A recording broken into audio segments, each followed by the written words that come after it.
My best friend ate spider eggs to enhance her bust. Not only did she ingest them orally, but she also used them for full-body massages. I warned her that there's no scientific basis for this and it could easily lead to parasitic infections. Upon hearing this, my friend panicked, threw away the eggs, and opted for breast reduction surgery instead. Her husband ended up disliking her for her scrawny figure and found a mistress outside. It's all your best friend's fault. She made you throw that thing away, ruining our marriage. Blame her if you must. In a fit of rage, my best friend stabbed me to death with a knife. When I opened my eyes again, I had returned to the day my best friend obtained the spider eggs. Lisa, look, I just got a folk remedy. This thing can enhance your bust. I opened my eyes to see my best friend Sherry holding a black ceramic jar. People say taking this orally and massaging with it will definitely make your chest bigger. A hint of hesitation flashed across Sherry's face. But I'm worried. Could there be any risks? Lisa, you study biology. Can you check it for me? Meeting Sherry's pleading gaze felt like something was hammering at my forehead. The temples throbbed violently. I wished I could reach out right now and strangle this ungrateful wretch before my eyes. In my previous life, it was only at Sherry's request that I carefully examined the contents of her jar. Inside, there were countless transparent spheres, each the size of a fingernail. I could tell at a glance that these were the eggs laid by the spider queen, as described by the school professor. Once these eggs are broken and enter the body, they will parasitize the human chest. As the eggs divide and multiply, they gradually consume the woman's breasts. Although the woman's chest may appear fuller and more upright on the surface, in reality, the entire breast is filled with spider eggs. I truthfully told Sherry about the dangers of the spider eggs. Her face turned frighteningly pale, and she immediately threw the thing away. Thank goodness for you, Lisa, otherwise I would have been killed by this damn thing. Sherry was terrified, because she had used it once before. She insisted that I accompany her for the checkup, blood tests, CT scans, and all sorts of expenses added up to over $5,000. She just kept crying, and in the end, I had to pay the bill up front. The test results showed everything was normal, because the eggs didn't break. Sherry wasn't infected, but from then on, she became suspicious, touching her chest and feeling that something was off everywhere. I repeatedly advised her not to overthink it, but Sherry actually went to a doctor to have her breasts removed. Later, Sherry's husband was caught cheating in bed.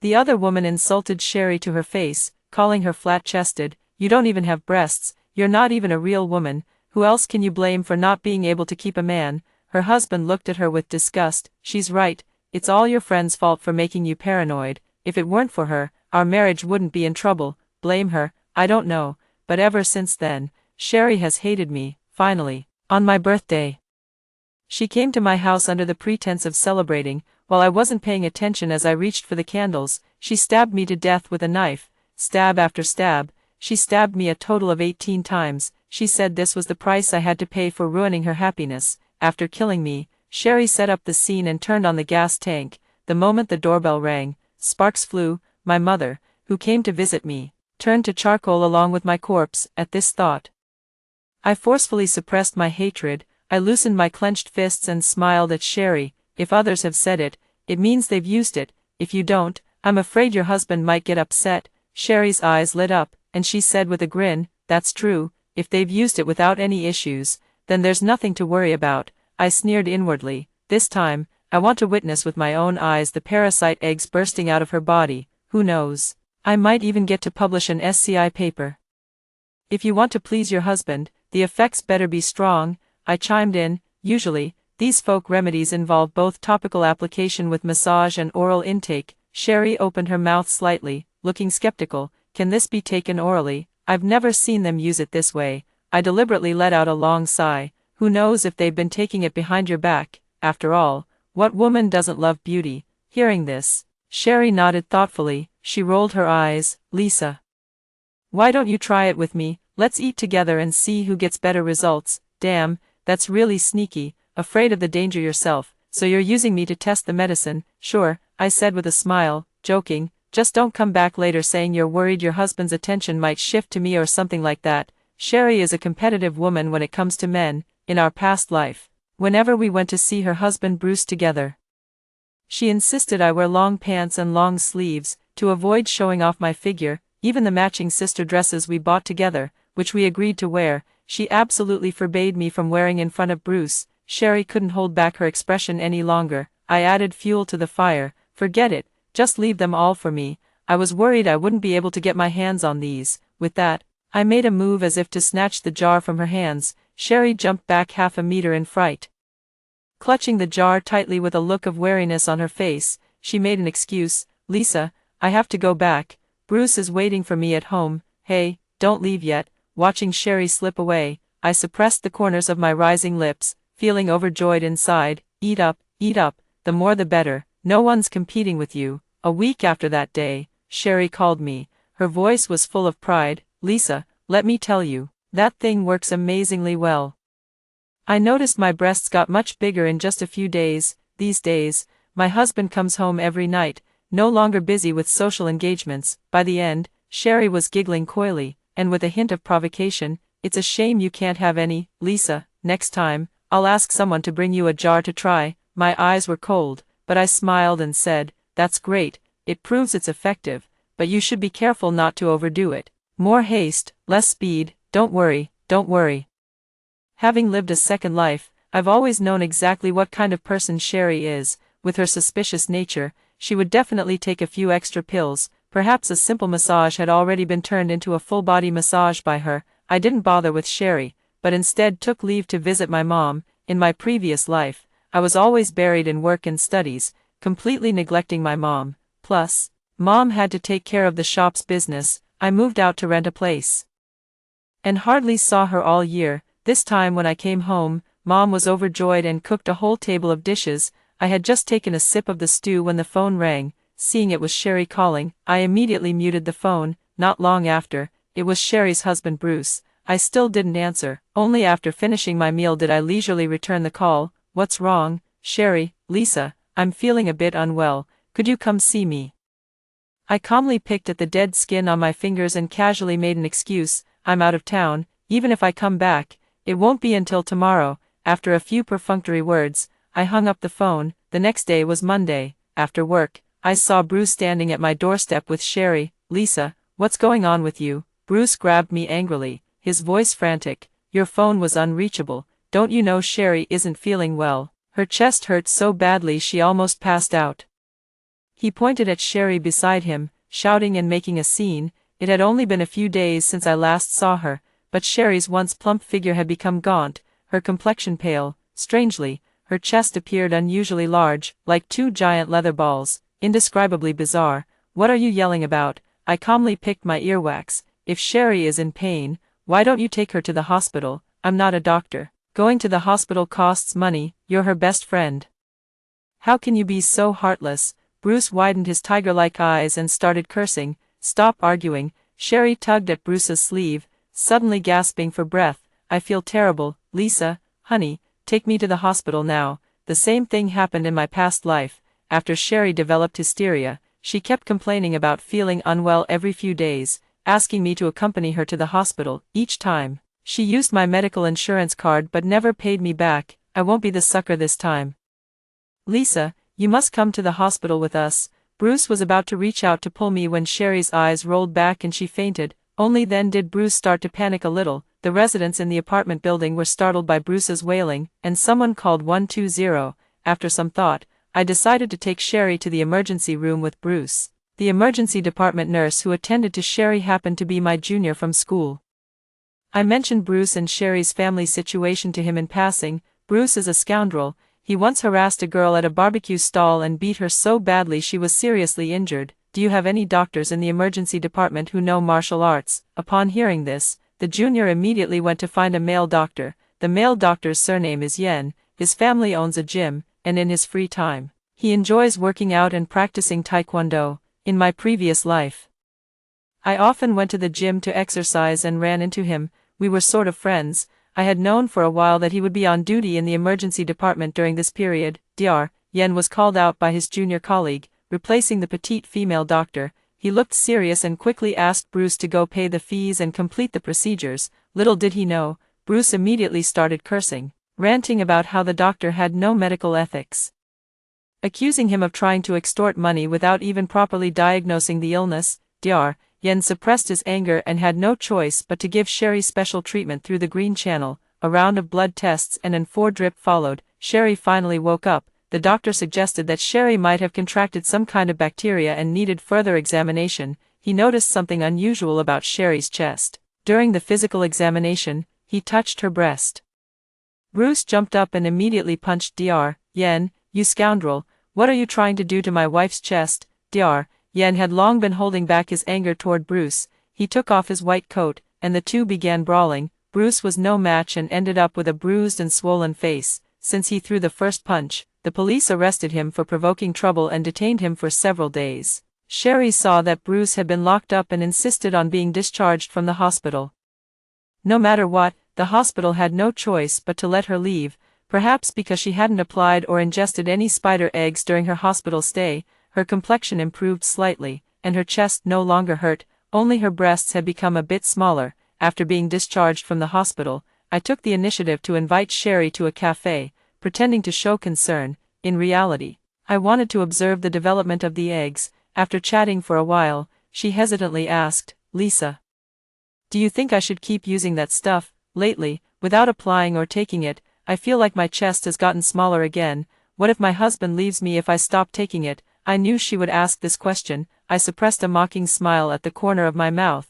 In my past life, I had also advised her not to rely too much on men. A woman should have her own thoughts and not always focus on pleasing her husband. Sherry immediately told Bruce about this matter. Bruce came to me, slapped me, and warned me not to meddle in their affairs and ruin their marital relationship.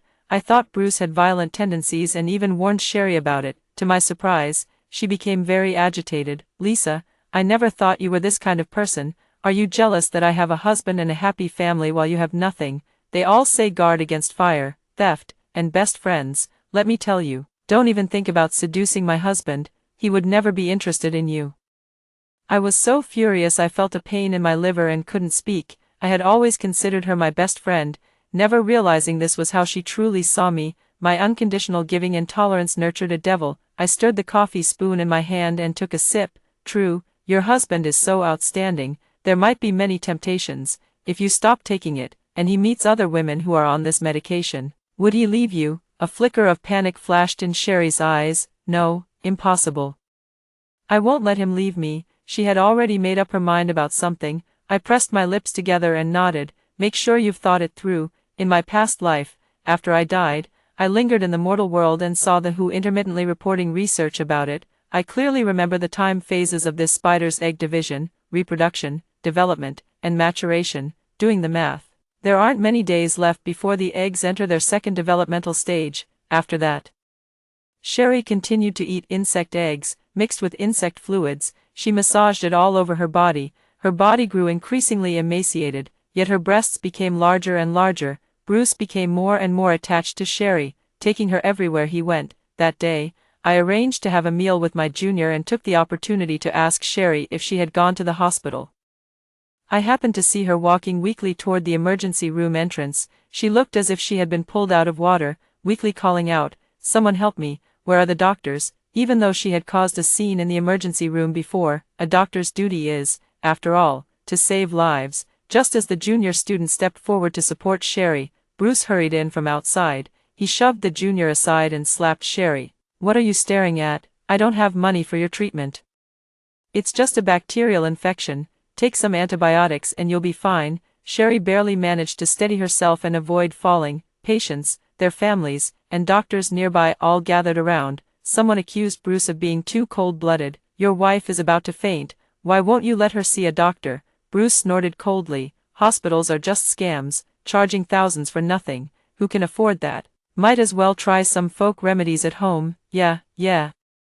A middle-aged man stepped forward, stroking his chin lewdly. "Speaking of which, your wife has such a great figure." Here, Sherry began to tremble uncontrollably. Bruce pulled Sherry along, his face brimming with pride. "My wife is so good at taking care of herself. She has to take some kind of pill-like thing every day and slather on all." Suddenly, Sherry shook off his hand and collapsed onto the ground. Within seconds, she stiffly lifted her upper body from the floor.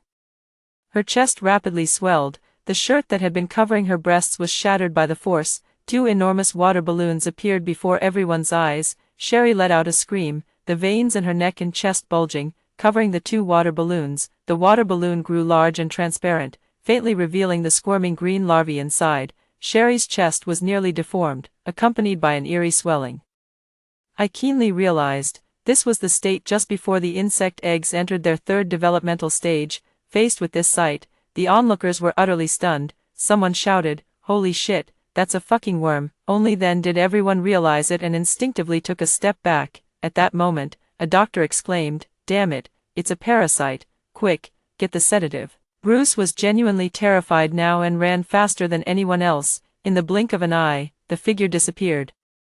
As the sedative entered Sherry's bloodstream, her chest stopped heaving so dramatically, the bulging veins instantly receded, and her flushed skin gradually returned to its normal color. Her entire body went limp, and she finally collapsed. Medical staff quickly carried her to the emergency room. After a round of treatment, Sherry's condition finally stabilized. During this time, Bruce never once came to the hospital. If the hospital hadn't called the police, and the officers hadn't ordered Bruce to go to the hospital to settle the bill, he might not have shown up at all. With ultrasounds, blood tests, and all that, the hospitalization fees would amount to several thousand. Sherry listened to Bruce years ago and didn't get health insurance. I advised her many times, but she wouldn't listen. Now she has to pay for everything out of pocket. Bruce came to me about it. "Lisa, you're Sherry's only close friend, now that she's sick. Don't you think you should chip in some money?" I pretended to be in a tough spot and said, "All my money is tied up in bank investments, I don't have any extra to spare." "Then lend me your health insurance card first." Bruce glared at me in dissatisfaction. "You must have one, right?" Speechless, I looked up at the sky. Borrowing someone else's health insurance card in front of the doctor, even if I lent it to you, the doctor wouldn't process the payment for you. I shook my head firmly, refusing to lend it. Health insurance cards have names on them. If the Health Insurance Bureau investigates, both the doctor prescribing the medicine and I would be in serious trouble. "You've used Sherry's before." Bruce's face darkened severely. "After all this talk, you're just refusing to lend it to me, aren't you?" The emergency department doctor said sternly. "Sir, health insurance cards are not allowed to be lent to others, even if you have someone else's card. We can't process your hospitalization fees here." Additionally, the doctor reminded Bruce that surgery was necessary to remove the parasites in his chest. Hearing about yet another expense, Bruce's face turned completely black. Bruce yelled angrily, discharge me right now, you unethical hospital." He paid the full amount with a dark expression throughout the process. No matter how much the emergency department doctors and nurses tried to persuade him, he wouldn't listen. "You need to get this treated, otherwise the parasites could burrow into your brain, leading to very serious consequences. If the eggs develop too rapidly, the patient's breasts are at risk of rupturing." But Bruce wouldn't listen to a single word. He intended to take Sherry, who had regained consciousness, away, still trying to trick my wife into cutting off her breasts. Without them, what kind of woman would she be? "You're forcing her to die." Sherry sat in the wheelchair. After these days of treatment, her face no longer looked as gaunt and frightening. She hesitated, looking uncertain. "Honey, do you think something might really be wrong? Maybe we should just listen to the doctor and go through with the surgery." "Shut up," Bruce glared at her. "All that danger talk is just to scare you. We haven't paid the bills these days, and the meds have stopped, but nothing's happened, right?" That was only because she hadn't ingested the eggs and had been massaging. Plus the earlier effects of sedatives and antibiotics had slowed down the division and replication of the eggs, barely keeping them at the threshold of the 3rd developmental stage. Sherry reached out and grabbed me. "Lisa, what do you think? What's your opinion? Should I go through with the surgery?" I gently brushed her hand away. "Sherry, Bruce is your husband after all, you should listen to him." Sherry lowered her head with dimmed eyes and fell silent. Her helplessness was not lost on me.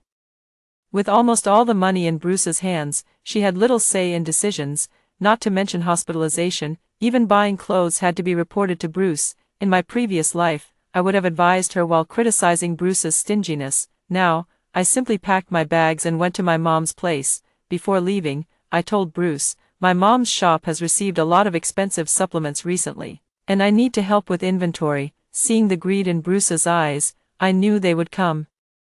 A few days later, as I stepped out of the kitchen, I ran straight into Bruce and Sherry. "Lisa, your best friend Sherry has lost weight. She should come to your mom's place to nourish herself." Bruce swaggered into my mom's health supplement shop with Sherry in tow. Sherry called me not long after she was discharged from the hospital.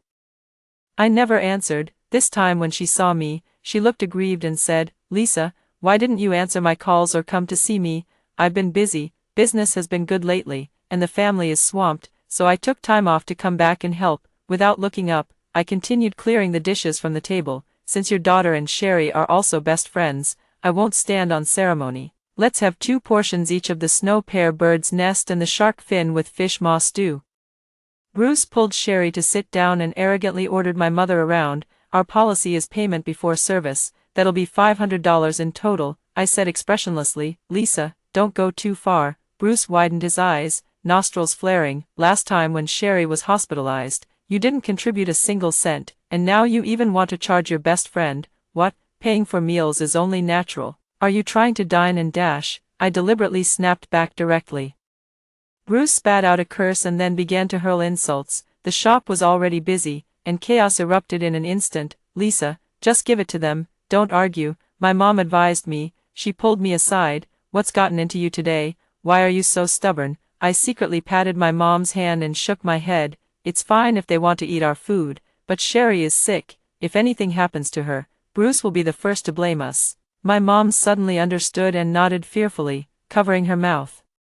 After arguing for a long time, Bruce finally left with Sherry, grumbling angrily. Before leaving, Sherry was visibly agitated, veins bulging on her neck. "Lisa, I finally see who you really are. My husband was right. You're full of lies and never considered me a friend. A few bowls of tonic were all it took to reveal your true colors." The two walked away hand in hand, cursing and grumbling. A while later, I asked my mom to take inventory of the ingredients. She hadn't been in the kitchen long before rushing out in panic. "Oh no, we've been robbed. So many things are missing." I raised my eyebrows and immediately checked the surveillance footage. Sure enough, Bruce had taken advantage of the shop's busy hours to sneak back into the storeroom and helped himself to the abalone and deer antlers stored inside. They were worth tens of thousands. In my past life, I had invited Bruce and Sherry to the shop several times to enjoy the tonics, never charging them a dime. Every time they came, some items in the store would go missing. Since there were no surveillance cameras, I never connected the incidents to them. It wasn't until I was reborn and installed small cameras in the store that I discovered Bruce had repeatedly sneaked into the shop to steal things. However, before he didn't want to break up with me completely, so he took less, which didn't reach the amount required for a legal case. My mom was somewhat panicked. "Lisa, what should we do? Didn't you say Sherry was sick? If she eats something from our house and something happens, it'll be hard to explain."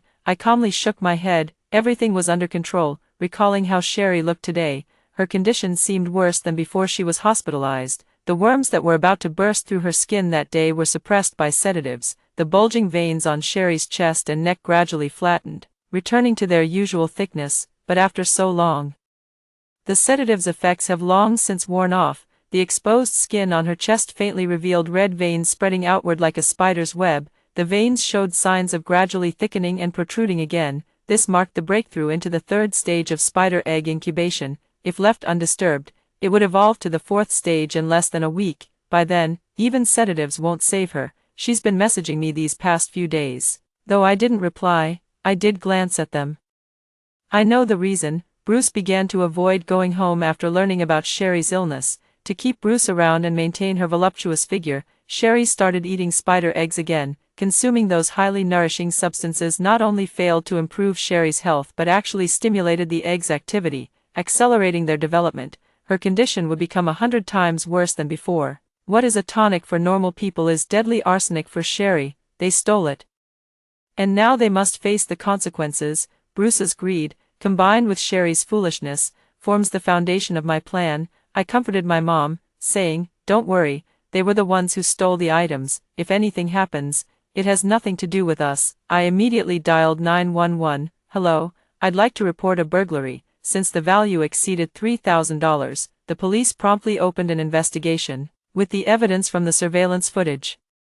Both Bruce and Sherry became suspects. The police haven't shown up here yet, but Sherry had an accident. I heard the news from my junior. Apparently, Sherry and Bruce were in the middle of marital activities at the time. The 2 water-filled orbs on Sherry's chest burst open instantly. Bruce, who was closest to her, got sprayed with bugs and blood all over his face. He let out a loud howl, startling everyone awake in the entire building. Both of them were immediately rushed to the nearest hospital.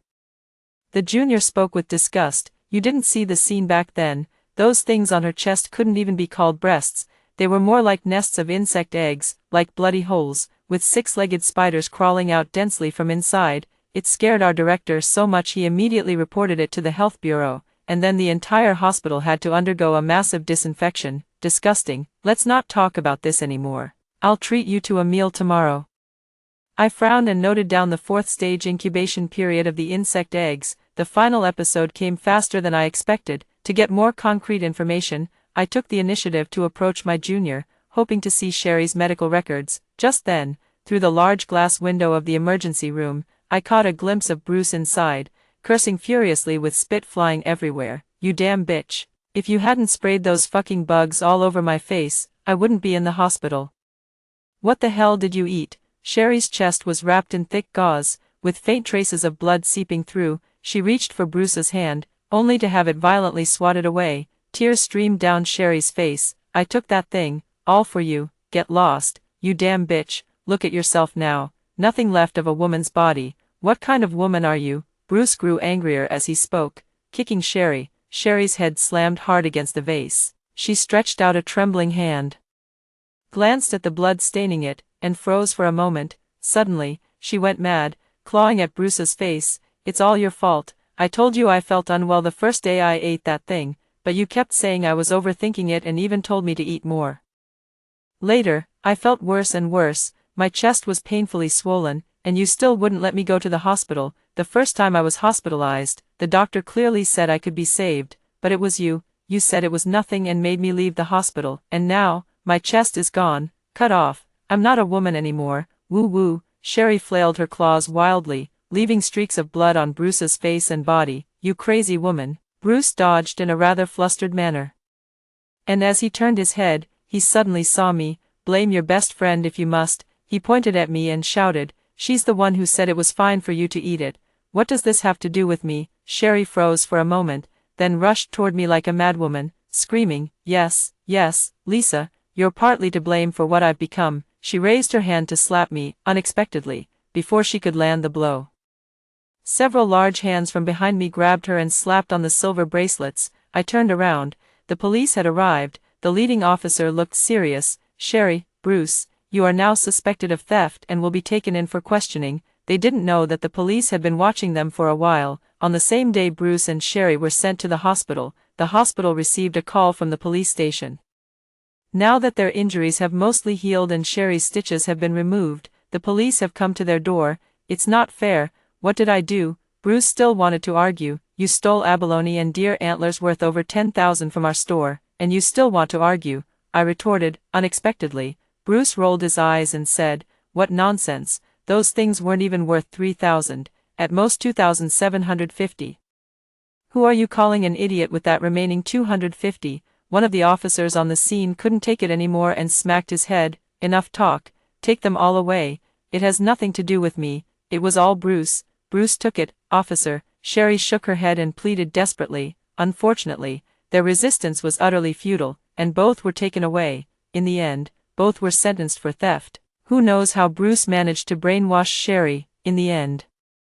Sherry became the principal offender, while Bruce was reduced to an accomplice. Sherry confessed that it was her idea to steal, and Bruce was merely forced to follow her instructions. The trial resulted in Sherry being sentenced to 1 year in prison, while Bruce only served 3 months. 3 months later, Bruce was released from prison. He was flirting with a big-breasted woman on the street when I happened to see him, clearly. Bruce had long forgotten about his wife who was serving time in prison in his place. A year later, I gave up the rental and moved back in with my mom. On my way back from an after-dinner walk, I saw Sherry standing at the entrance of the apartment building. After being released from prison, she had become even thinner. The flesh on her face seemed barely able to hold on, with her breasts removed. From a distance she looked like a human-shaped matchstick. She pleaded with me, Lisa, can you help me? What do you want me to do for you? I stepped back to keep some distance between us, afraid she might lunge at me. Bruce doesn't want me anymore. Sherry sobbed while wiping her tears. You're my only friend, please help me. I can't live without him. Now he's blocked me on everything. Phone calls, WeChat. He promised he'd come pick me up when I got out of prison. Her crying grew louder and louder, almost drawing the attention of the entire neighborhood. In the past, I would have stepped forward to comfort her. Now, I just watch her indifferently until she can't squeeze out another tear. Finally, she wipes her face awkwardly and calls my name softly. I speak up. He has another woman. Impossible. Sherry suddenly looked up. He promised me that as long as I took the blame, he would treat me well for the rest of my life, buy a big house for me to enjoy. How could there be another woman? I don't believe it or not, it's up to you. I opened the door, ready to go inside. Her eyes were filled with madness as she reached out to grab me. Explain it to me clearly. Sherry had undergone surgery and served time in prison. Her body was no longer what it used to be. I pushed her out with both hands and swiftly pulled the iron door shut. Sherry, stop being crazy. How many times have I told you that Bruce isn't trustworthy? Yet every time, you build your trust in him by hurting me, after all these years.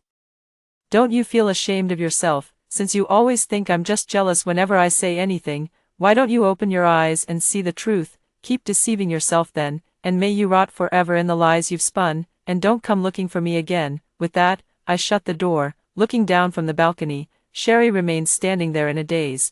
After a long while, a light rain began to fall from the sky. She seemed to snap out of her daze. Then lifted her feet and walked out of the neighborhood. After that day, I never saw Sherry and Bruce again. I heard Bruce moved to a neighboring city, until one day, I was scrolling through Douyin, suddenly came across someone who looks very similar to Sherry. She was stuffing her face, cramming all sorts of strange things into her mouth, while mumbling indistinctly, "Baby, baby, what else do you want to see me eat?" Yet she looked like she was about to throw up. At this moment, the camera suddenly flipped upside down. An enraged male voice erupted from the video, accompanied by the sound of a slap. "Eat it properly, or I'll fucking kill you." A fleeting shadow confirmed that Sherry had gone to find Bruce again. She should be congratulated for finally finding the man she had been searching for so long. The video didn't get many views, and with the screen quickly going black, I just bookmarked it and closed my phone. Half a month passed, and I had almost forgotten about it. Then one day, I suddenly came across their live streaming account again on Douyin. This time Sherry wasn't there. She was replaced by another voluptuous woman, posing seductively in front of the camera, walking the line of risque content, yet her breasts were unnaturally large, as I had previously seen with Sherry. Soon, someone sent rockets and planes. Their accounts gained more followers day by day, and the top patrons' gifts became increasingly valuable, yet, no one could have anticipated. After a big spender sent a carnival gift, the woman's chest actually burst through her clothes. This caused the live stream to be immediately shut down. Staring at the blacked-out live stream, I suddenly had a bad feeling. What exactly did Sherry do? In the following months, I came across several new accounts, all similar to the previous live streams. At first, I thought they were just ordinary suggestive videos, but Sherry's fleeting face still made me recognize her. She seemed even thinner, her back slightly hunched, her voice could faintly be heard from inside. Just like the woman before, the streamer's chest was unnaturally large. 6 months later, I came across a news headline, #Woman seeks revenge on mistress by continuously feeding her spider eggs. Although the perpetrator's face was blurred, I still recognized that person as Sherry, since it happened in the neighboring city. The news quickly reached my own city. I never expected to see Sherry again under such circumstances. The person who contacted me was the police. She lay on the hospital bed, her face haggard, with one hand still cuffed in a silver bracelet. Before coming, I had already learned some details from the police. After leaving my home, Sherry finally found Bruce, but he had already sold the small house they bought together and taken all the money. Not only did he squander money, but he also found other women. It was only then that Sherry finally realized this man didn't love her at all, so she began to harbor thoughts of revenge. She humbled herself, enduring humiliation from Bruce and his mistress, yet refused to leave them, barking like a dog, doing laundry and cooking, watching Bruce sleep with his mistress right before her eyes. Bruce tormented her, mocked her, made her start a mukbang live stream, eating maggots, cockroaches, even iron nails. There was no traffic at all. So he blamed Sherry for the mistake and beat her again. In the end, they had no income left. Sherry made a suggestion, have the mistress go live. After trying some suggestive content once, there was indeed traffic. Sherry then secretly gave the mistress spider eggs, tricking her into thinking they were some kind of massage pearls, and used them to give her a massage. But Bruce found out. However, he didn't object. After all, someone like Bruce is utterly selfish, as long as there's money to be made.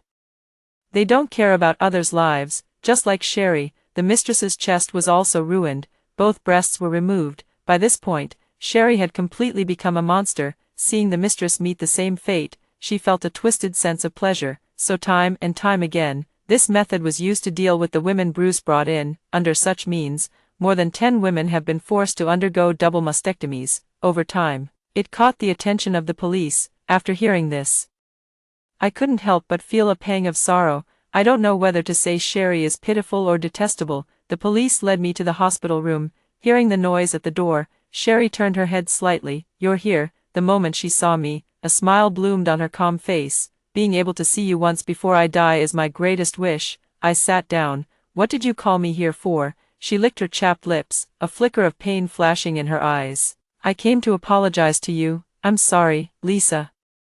In my past life, I took my anger out on you." "What did you say?" I was momentarily stunned and stood up. "I remember everything now." A clear tear slid down Sherry's cheek. How foolish I was back then. She looked at me, her eyes filled with guilt and remorse. "I hurt myself, and even hurt you, for a man who didn't love me. I feel guilty because I hurt the only friend in this world who was truly good to me. I'm sorry. I shouldn't have killed you. I'm sorry. I'm a scumbag."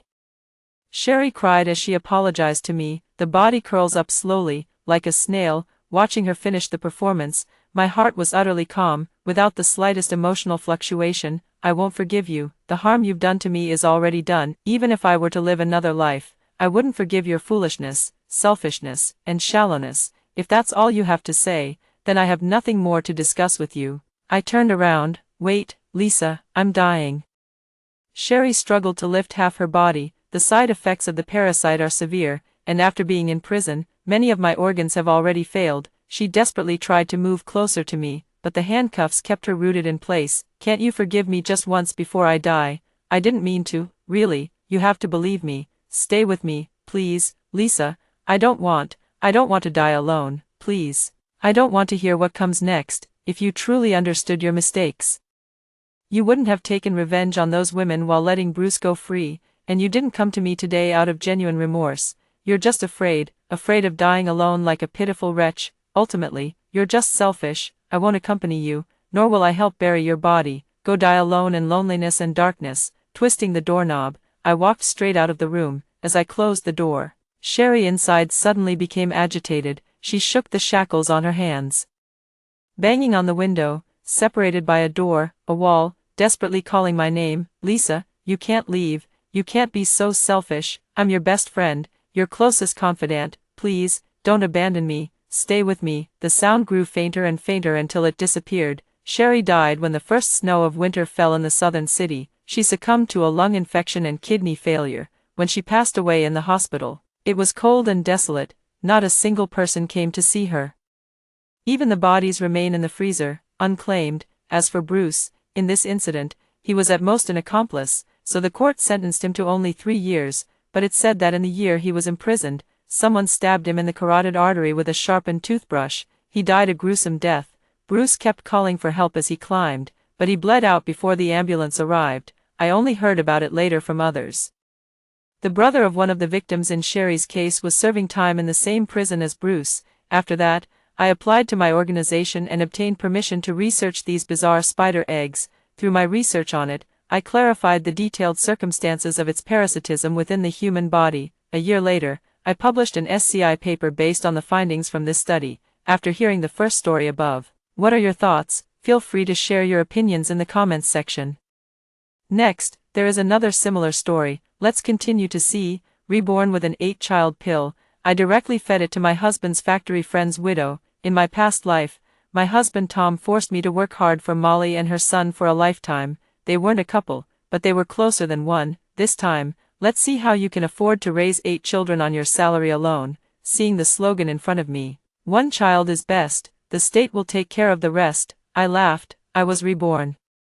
Looking at the 8-child pill in my hand, so it wasn't a dream after all. I witnessed with my own eyes how in my past life I toiled my whole life, only to dedicate everything in the end to Molly and her child. Tom loved Molly, though she was the widow of his factory colleague.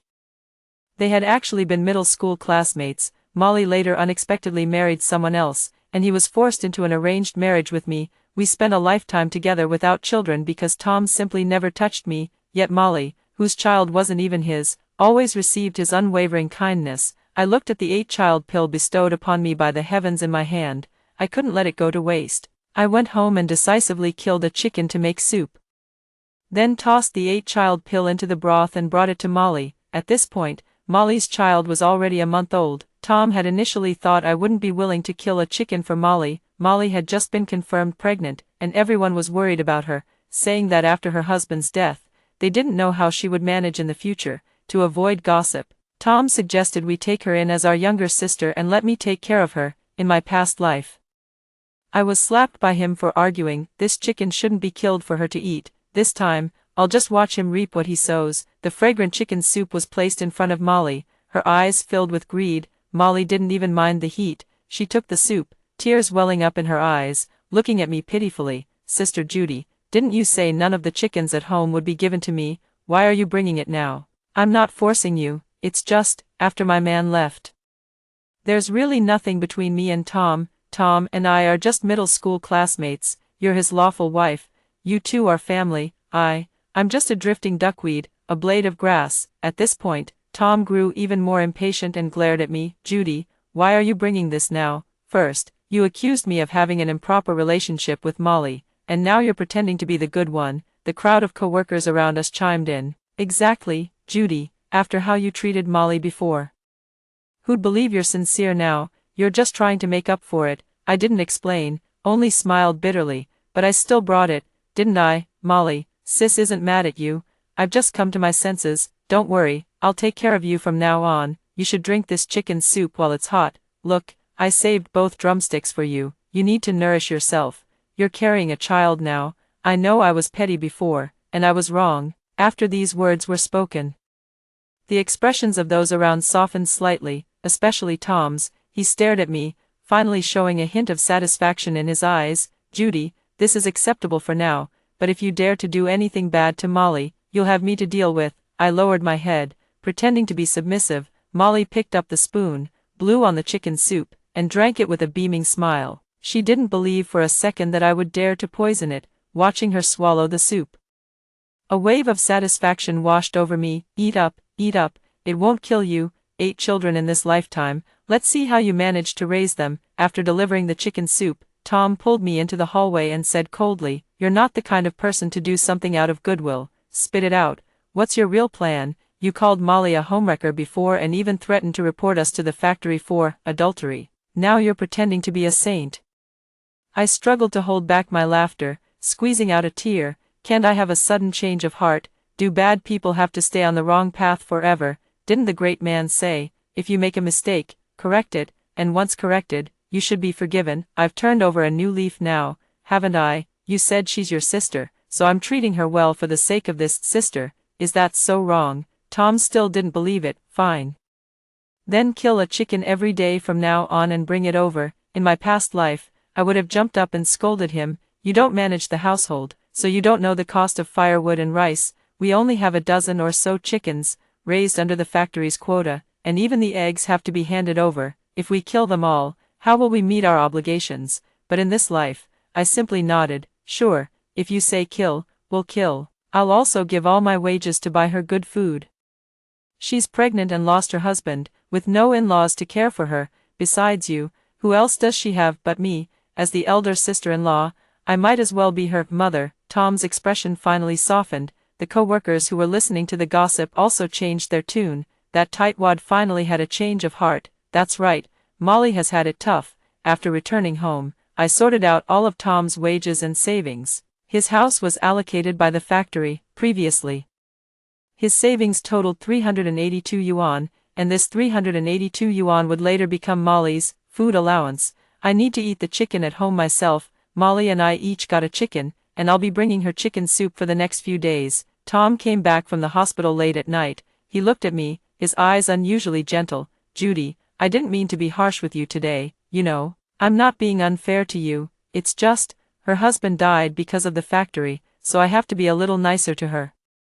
Don't I? Otherwise, the factory workers would feel disheartened. I nodded, sneering inwardly. Even if Molly's husband died due to his own rule-breaking actions, if he insists on saying that, I can't be bothered to argue. As for whether Tom will regret it later, it's none of my damn business. The only thing on my mind right now is how to divorce Tom. He'll inevitably be dragged down by Molly's bottomless pit. I need to plan my exit strategy sooner rather than later, so, before things get ugly.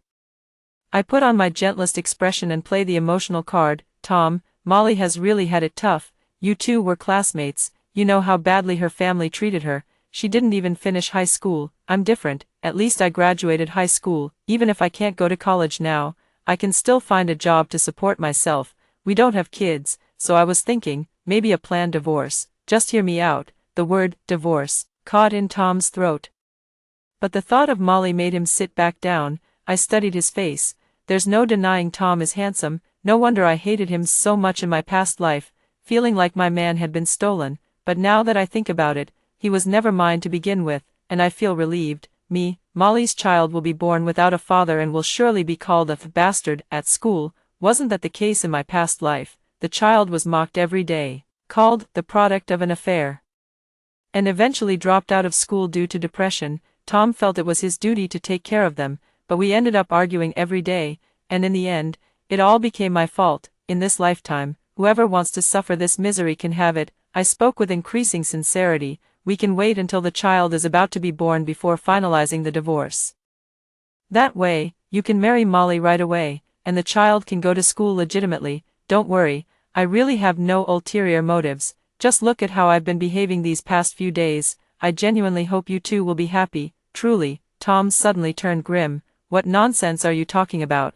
There's nothing like that between us. If we divorce, wouldn't it just confirm the rumors about us having an affair? I quickly explained. No, we can keep the divorce low-key.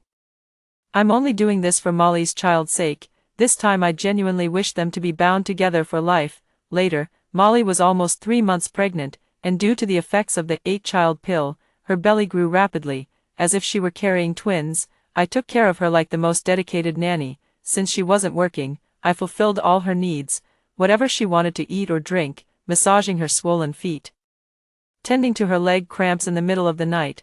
I handled everything single-handedly. In the hospital, she treated me no differently than a servant, yet I performed my duties more meticulously and attentively than a professional caregiver. After all, I had taken care of her in my past life too. In my past life, I must have been unwilling and resentful, but in this life, I will absolutely give my all. How could I not give my all?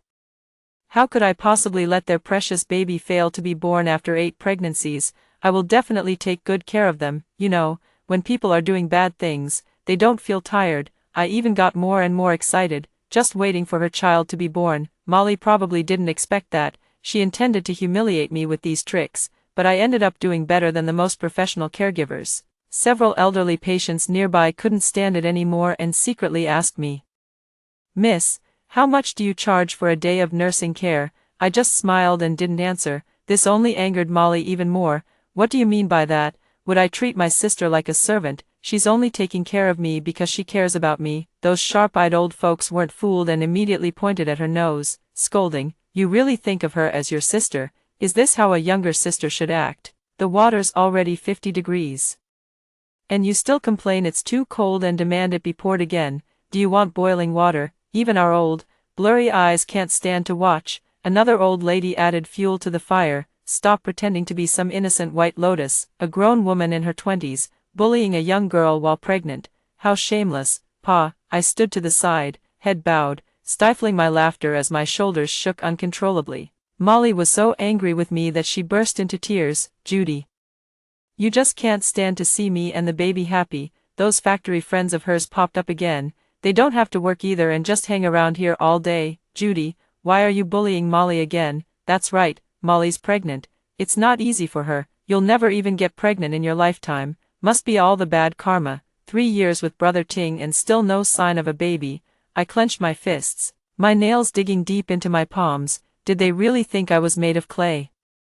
"I don't have a child because he never touched me. If I could have a child without him touching me, then I must be a goddess, able to bear a child all by myself." Those few people had nothing to say after my retort, too embarrassed to speak. Only Molly felt much better upon hearing this. "Sis, I never thought you and Tom really didn't." Tom didn't lie to me. The old ladies around were pointing at her nose and scolding. you shameless woman. So this isn't a caregiver, this is someone else's lawful wife, whom you, a mistress, forcibly dragged over to use as a maid, and you actually think the couple not sharing a bed is proof of their love for you. The third wheel, you're utterly shameless. Molly cried even harder upon hearing this. Tom happened to appear at the scene right then and stepped forward, raising his hand to slap me again. I quickly dodged and then slapped him back. Slap. A sharp sound rang out. Tom looked at me in disbelief. You dare hit me? Humph. Didn't he hit me enough in my past life? I stared back at him, tears welling up in my eyes. So only Molly gets to cry. Are you going to scold me again? What do you want from me? I've already given her all the food and drinks. What more can I do? I've been waiting on her hand and foot, and now she's still over there crying non-stop, crying all the good fortune away. What do you want from me? I'm telling you, I've had enough. I'll divorce you. Go marry her then. I'm not a good person anyway. Why do you even stay with me? You never loved Molly, did you? Molly pricked up her ears. I finally figured it out. Tom is just plain trash. The more I acted like I wanted to stay with him, the more he wanted a divorce. Now that I want a divorce, Tom suddenly doesn't want it anymore. Tom covered his face and looked at me. You have every right to hit me. I know you're upset. But Molly is truly someone worth taking care of. You don't know what she's been through. Yeah, I don't know. It's precisely because I know all too well. I was also the only one who investigated the cause of Molly's husband's death. He had been drinking and was operating under fatigue. That's why it happened. He wanted to steal the finished products from the factory to sell them. That's why he did this. Not reporting it to the superiors was already showing her mercy. If it were reported, Molly would have a hard time, but I won't say anything. I just want to see these two stay together forever. Tom comforted Molly. Judy, I won't divorce you. You are my only wife. As for Molly, she's just like a sister to me. A group of elderly women spat at him in disgust before walking away from the scene, unable to bear the sight. The hypocrisy was too thick. The factory workers who had gathered to watch the commotion also left. I closed the door and spoke to them calmly. I genuinely didn't mean to stop you. I just can't go on like this anymore, and it's not because of you, Molly. I think you're wonderful. Look, every time I cook, you finish everything on your plate, but whenever Tom eats what I make, he either says it's too plain, complains there's not enough seasoning, or gripes that it's too heavy, all that thick oil and dark sauce, nothing like your light and delicious dishes. I'm already sick of cooking for you, Tom, and you're still picky. Who do you think you are? Of course, I wouldn't show my disdain for him openly, because if they knew, they'd be even more reluctant to let me leave. The two fell into thought. Molly looked moved. Sister, did you really sacrifice yourself just so I could be with Tom? I nodded. Although she is a few years older than me, she is willing to call me sister, so I agreed. I pretended to be upset. Let me take that position at the factory. She's pregnant now and won't have time after giving birth. If you let me go, consider it as using this position to buy out my identity as your wife. Tom didn't even think about it and immediately said no without hesitation. Then he looked at me. I've handed over all my salary to you, my coupons, stamps, grain tickets, rice tickets, cloth tickets, candy tickets, everything. I can give you anything from my home, but I won't divorce. Molly was so eager to hear this that she almost wanted to go with me to get the divorce certificate herself. I'm not a fool either, but won't the end result still be giving everything to Molly? If that's the case, why don't you just hand it over to Molly directly and let her manage the household? All it takes is swapping one position, and a position only costs a few hundred yuan. Can't you even spare that? I've long grown tired of being the household manager. Being the wife who manages the money for such a man is practically helping him allocate funds for his mistresses. Molly was moved. She looked at Tom and said, Brother, maybe we should just follow sister's advice. She's right. If we don't do this, what will happen to my child in the future? I don't want my child to grow up without a father. I'm afraid that if we don't get married, we won't be able to stay together anymore. Tom, please think about it for my sake. Tom refused. I can give you the position, but I won't get a divorce. The smile on Molly's face faded. In the end, Tom decided to give me the position but refused to divorce. In my past life, I desperately wanted this position, but what about Tom? He wouldn't even acknowledge me, no matter what I said. In the end, the position still went to Molly. Now that the position is mine, I'm naturally overjoyed, but I have even bigger goals to pursue. Another perk of that position is getting to meet the genius scientist, Alex, who's been visiting the factory these days. Alex studied abroad in the Soviet Union and is fluent in German, French, and English. mastering 3 languages. He also particularly admires hardworking and studious people. In her past life, Molly actually wanted to be with him, but he refused because she already had a child, even though I was the one helping Molly raise the child. Thinking about it now makes me feel like I was out of my mind back then. Later, he never married in his entire life. At the time, I was too busy arguing with Tom. But now I have a new goal. If it's not this man, I'll move on to the next, and I'll find someone better than Tom. Call me whatever you want. In this life I'll be the bad woman, and I'll live better than every single one of them. At night, Tom came home, seemingly drunk, staggering over trying to hug me. I pushed him away hard. Being drunk is just an excuse. If someone were truly wasted, they'd be unconscious by then. He's just using drunkenness as an excuse to do shameful things. I looked at him. I've already done what you wanted me to do. I know you might think I'm trying to use some other means to win your heart back. I just want you to treat Molly badly. Do you really think I have good intentions? I'm telling you, once I start working at the company and have money, I'll make sure you can't leave me. Understand? My words were sarcastic, but what I really thought was, once I'm at the company, who says you'll have a say? If I get that permanent position, I'm definitely running off with another man. You betrayed me so terribly in our past life, and you expect me to remain devoted to you? I'm not an idiot. If you repay kindness with resentment, what will you use to repay kindness? If someone treats me exceptionally well, yet I can only return the same level of kindness I'd show to a terrible person, then I'd truly be sick in the head. Tom seemed to feel much better upon hearing this. All right.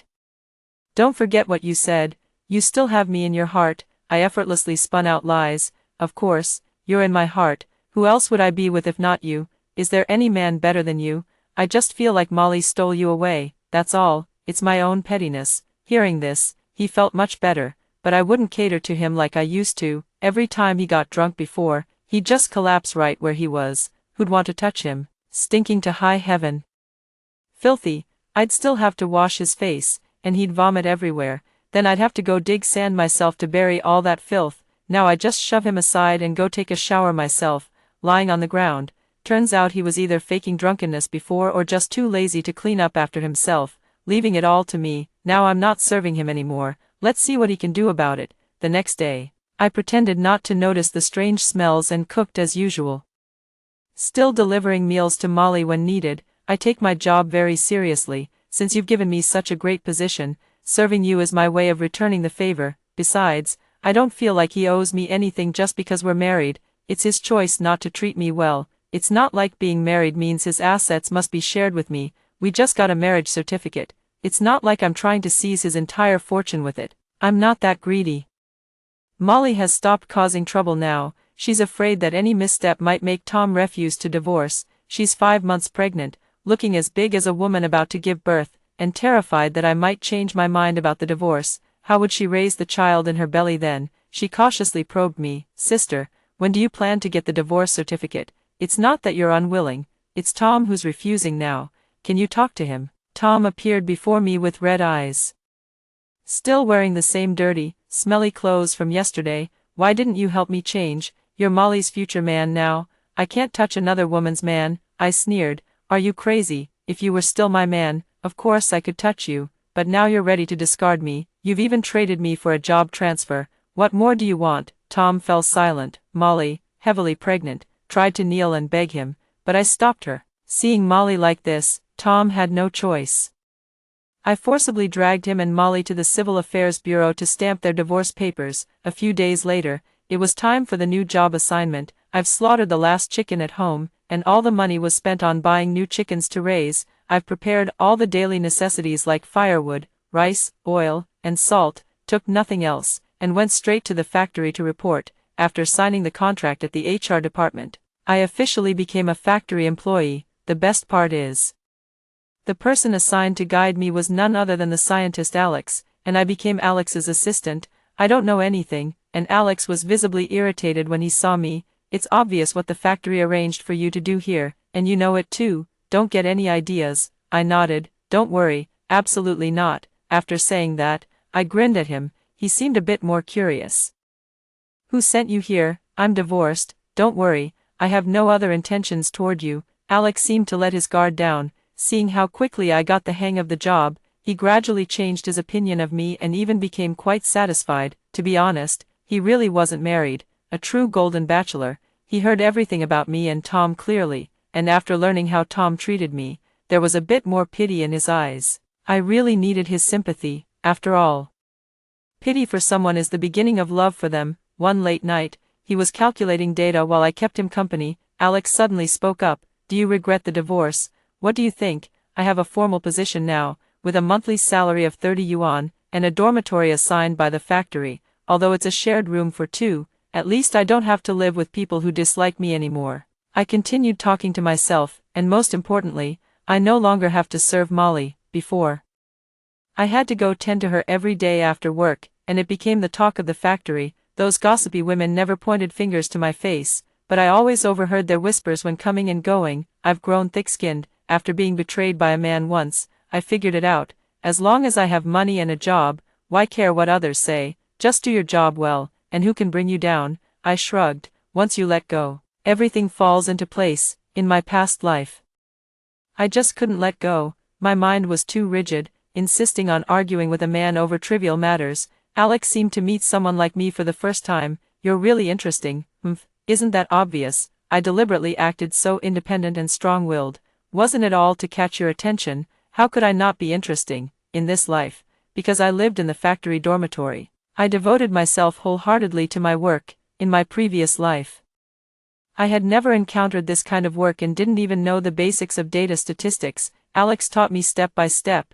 Through our collaboration, he saved a lot of tedious calculation work, and I also gained real skills. Later on, we became almost inseparable every minute and second. To be honest, when two people of the opposite sex spend every day together, even 2 piles of dung would ferment over time. Let alone living, breathing humans. I have a strikingly beautiful appearance, naturally resembling a femme fatale. My reputation in the factory is far from good. They all believe someone like Molly, pure and innocent, is the ideal woman, while someone like me is bound to cheat sooner or later. I noticed that Alex detests women who try to seduce him at work, so I focused wholeheartedly on my job. Unexpectedly, this made him recognize my strengths, and the more we interacted, the more he came to admire me. Molly's due date was approaching. At just 8 months, her belly was already twice the size of an average pregnant woman's, even 1.5 times larger than that of a woman carrying twins. The thin layer of skin stretched over it was said to be quite frightening. Tom finally came knocking at her door. Taking care of Molly during this time had left him utterly exhausted. When are you coming home? Didn't we agree to remarry? I raised an eyebrow. Aren't you still together? She hasn't even given birth yet. What? Now you want me to go and wait on her during labor? I sneered. You're already legally married. She's your wife. What does that have to do with me? Seeing me turn cold and deny everything, Tom grew furious. Didn't you say you'd still be with me? Who is this guy? Because he'd been busy taking care of the pregnant woman, he'd hardly come to the factory at all, so naturally, he didn't recognize Alex. I lifted my chin smugly. Oh, don't recognize him.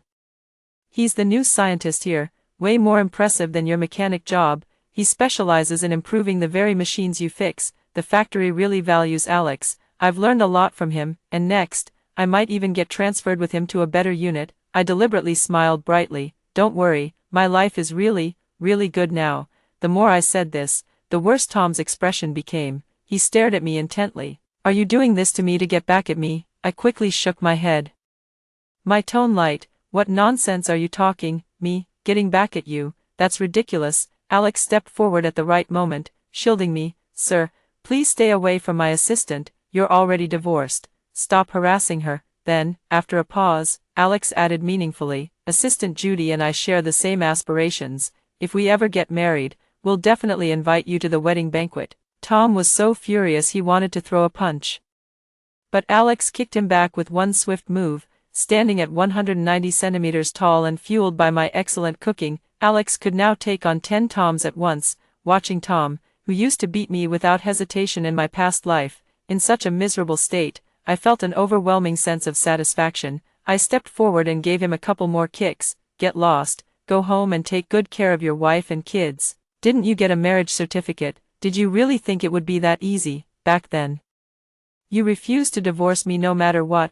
Weren't you just afraid you'd have to take care of the kids now? Go on, be the fall guy you were meant to be. Just as I was speaking, two people suddenly ran over from the factory. Tom, hurry, Molly is going into labor. Alex and I followed the crowd to see the commotion. At the hospital, the doctors were stunned. 1, 2, 3. In the end, they delivered 8 tiny red mouse-like baby boys. Tom fainted on the spot, and Molly broke down. How can there be so many? Impossible. These can't possibly be my children. She shook her head frantically. During the prenatal checkup, the doctor kept saying it was twins. She thought she'd have 3 at most, but who knew she'd end up giving birth to 8 all at once. I totally understand the look Molly gave the unconscious Tom. It was the look of a mother willing to do anything for her children. Tom's life is pretty much over now. 8 kids are more than enough to handle. Ha ha ha ha ha.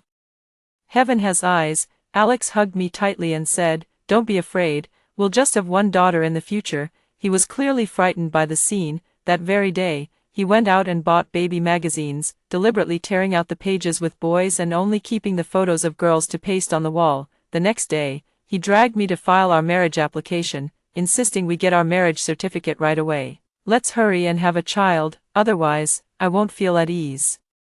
The following days were filled with endless spectacle. As the entire county came to watch the commotion, the factory was abuzz with gossip. "Have you heard? Molly got into another fight. The 8 children bit her nipples until they bled. Now she's crying and begging to buy a few goats to nurse them, but the appetites of those 8 kids are just too big.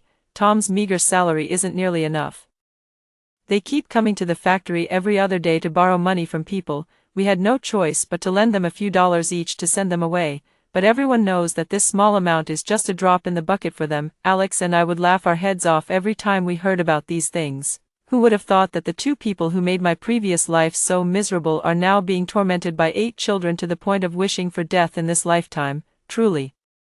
What goes around comes around. Alex has pretty much finished his research at this factory and is planning to transfer out, taking me with him. He is a scientist, and his spouse's job was also arranged by the institute, with the spouse also having a permanent position. I followed him into the system, and our marriage report was quickly approved. A new life began soon after, leaving Tom and Molly behind. It felt like I was starting a brand new life.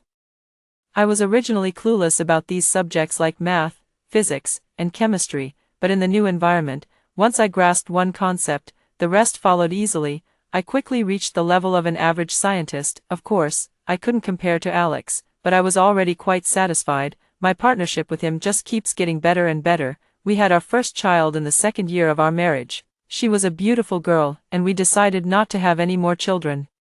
When the child turned 2, I received a letter from my best friend, which detailed nothing more than the experiences Molly and Tom had gone through over the years. I heard that with those 8 children of his, Tom suffered terribly just from breastfeeding them when they were little, because each child needed to be fed, and they all got hungry at the same time, cried at the same time, needed to sleep at the same time, and woke up at the same time. The clothes and diapers had to be washed 8 times over, and his hands were rubbed raw from all the washing. After marriage, Molly didn't do anything. Having children had drained her too much, so Tom had to handle all the chores. Not only did Tom have to wash the diapers, but he also had to wipe the bottoms of all 8 kids. That ass needs 8 wipes at once. Those nails, each person has 20 nails, and with his 8 kids, that's 160 nails, and kids' nails are especially hard to trim. He's really suffering. He's endured so much. In my past life, that was all my job. Now, watching this, I'm just dying of laughter. Alex, sitting beside me, saw me laughing so hard and patted me, saying, "You little rascal, TCH, mind your own business. It's not like it's affecting you." He hugged me. "Isn't it just because I'm afraid my little troublemaker won't enjoy it enough? How about I buy you a ticket so you can see for yourself?" "No way I'm going. Get lost. Take the kid instead. You stay at home, Dad, because taking care of someone else's child in my past life left me with psychological scars. Even though I adore daughters, I just don't want to be the one to raise her. Let my husband handle it." Alex is very obedient. He's absolutely amazing with kids, extremely reliable, truly worthy of being called a father. Our child has been with us since she was little, learning nothing in particular. We don't teach her academic knowledge because, at such a young age, it's useless anyway. Besides, the focus during childhood is on developing habits. When we want her to concentrate on something, we make sure not to disturb her. Even if she wants to spend an hour on the toilet, we won't stop her. Kids will grow up at their own pace. They'll learn when they want to. Don't force her. You need to entice her. the more you discourage her from learning, telling her it's something only good, smart kids do, the more she'll want to learn. You really have to approach it with the mindset of not wanting her to study, treat learning as a reward, and only then will the child truly see it as one. In our family, this is just how we approach education, and gradually Lily has developed an extraordinary love for learning. Lily is an incredibly adorable little girl, and she's also exceptionally bright. I hardly had to take care of her or attend to her needs. Taking care of Molly's son in my past life was absolute torture. He refused to go to school, had no desire to read, and showed no interest in learning. After taking care of a child once, I never wanted to do it that way again. In my past life, I truly treated them as my own, believing it was entirely my fault if the child didn't study. Looking back now, that was completely the wrong approach to education. I didn't know any better at the time. It was my first time being a mother. Now, with our second child, Lily, she's naturally eager to learn. She's just born to study, with even more mathematical talent than her father. On the contrary, our Alex even praised her as a once-in-a-century math genius, and later, at the age of 16, she got into the gifted youth program and left. Only then did I have the mood to go back to the factory with Alex to take a look. Goodness. As soon as we entered the factory, I was shocked by what I found out when I asked around. Everyone around there seemed to know Molly and Tom's family. Tom really lived a fulfilling life. Everyone around knew he was the father of 8 children, none of whom were biologically his. Every time he talked about getting a divorce and tried to drag Molly to the Civil Affairs Bureau, she would threaten to kill herself to stop him. Look at him now, starving and emaciated. A tall guy over 6 feet, my God, weighing less than 100 pounds. I heard his kids are also starving. Every day when they're hungry, they beat him up at home, leaving him bruised and battered, yet he still has to go to work the next day. All 8 children want their father's position, but there's only one spot to fill. It's bound to tear the whole family apart. The same goes for their mother's position. No one can take it over, so she just keeps doing it herself. They're quite a funny pair. Only then did we learn about what Molly and Tom had been through all these years. With so many children, each wanting to work but no positions available, it doesn't matter, they can just leave. All these years, even putting food on the table has been a struggle, let alone anything else. Reading is out of the question. How can they afford paper and pens? Their family can't even afford food, let alone money for education. None of those 8 children amounted to anything. And each had ridiculously high standards, looking down on ordinary people while convinced they'd achieve greatness someday, exactly like the child I raised in my past life. Turns out it wasn't my parenting that went wrong, the roots were rotten from the start. In my past life, I took care of Molly's kids. Ugh, it was pure suffering. I don't even want to recall how it was back then. All I can say is, thank goodness I don't have to deal with them again in this lifetime. The more I grinned, the more curious Alex became. Why are you so mean?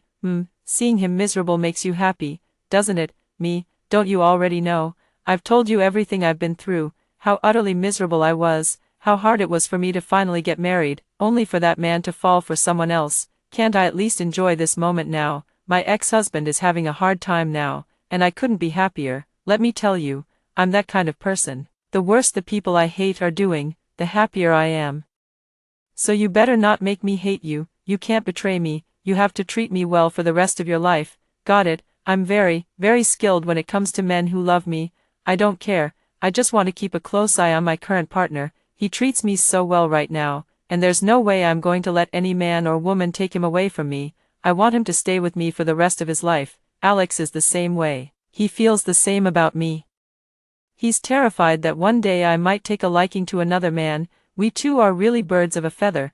When we arrived at Tom's doorstep, they were still in the dormitory. You can imagine how uncomfortable that house must have been, crammed with so many people. After we walked in, Molly couldn't help but show a hint of envy in her eyes when she saw Alex and me. Judy, how do you still look so young and beautiful, unlike her previous life of leisure as a noble lady? Molly was neither aristocratic nor attractive anymore. She's old now, as old as a 60-year-old granny, with hair that's both white and yellow, looking particularly aged. She could have passed for a delicate beauty before, but now she's like a withered old vegetable leaf. Looking at her, I couldn't help but laugh, completely unable to suppress that smug feeling of petty triumph. Molly, it seems you haven't had it easy these years, but now that your child is grown, already 18. Soon they'll go out to work, get you a few daughters-in-law, give you some grandsons and granddaughters. then your life will be complete. Not like me, I only have one daughter, precious as can be. But my daughter is very independent, she's studying hard now, even went to college. I can't count on her in this lifetime, not like you. Your child is still by your side, you've got plenty to look forward to, ha ha ha. Saying these things makes me feel like a wicked female villain. But it's truly satisfying. Hearing this, Molly's eyes darkened. His 8 sons looked at me with unease because I was well dressed. My husband appeared wealthy, and the better our family lived, the more they dared not offend us. In my previous life, Molly's children didn't respect me at all, treating me like their servant, but now, those 8 kids are practically fawning over us, thinking we're rich and trying to curry favor, even asking if we'd like to adopt one since we don't have a son.